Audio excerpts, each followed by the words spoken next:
when Congress passes a law. I now would yield 5 minutes to the gentleman from Wisconsin, Mr. Tiffany. Gentleman is recognized. Thank you to the gentleman for yielding. Regrettably, I will not be able to support this bill either. It's another $1.4 billion of mandatory spending, no offsets, no sunset. This is another case of the runaway Biden inflation train gaining speed, and the only question at this point to the American people is how spectacular the crack-up is going to be. And the American people know that. When I go out and talk to them, I hear about two things: energy prices and inflation. Well, here we got another $1.4 billion that are going to be poured into the tinderbox of the train to send it careening down the rails even faster. The only question is how spectacular the crack-up is going to be, and unfortunately, the American people are going to suffer the consequences. The author of this bill just said that you'd like to take some species off from the endangered species list. There's one that can come off right now. Right now, that's recovered.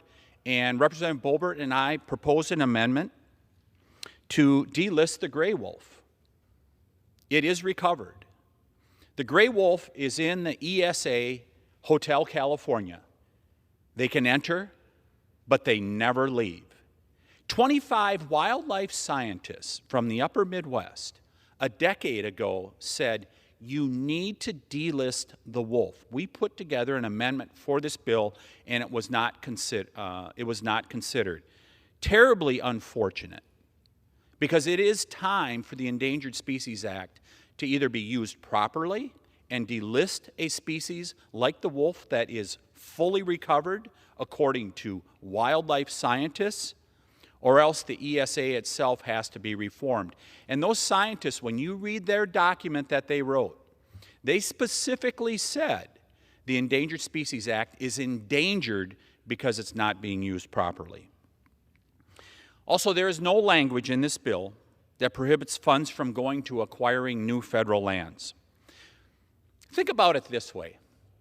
If you have a neighbor, doesn't repair their roof, it's leaking into their house, and they say, we're going to go buy that lot next door. That, in effect, is what this bill will allow the federal government to do. And we're seeing across America, including in my district, that the federal government is not taking care of their lands appropriately. The federal government is becoming America's slumlord. This bill has grant programs that even the most extreme environmental groups can apply for.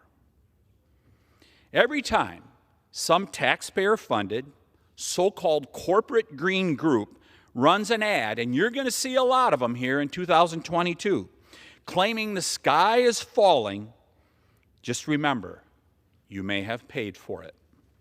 And you may pay twice, because you'll get hit with the inflation as a result of spending that the American people cannot afford. I want to thank the gentleman for the opportunity to be able to testify on this bill. Unfortunately, I will not be able to support it, and I hope in the future that we can do better.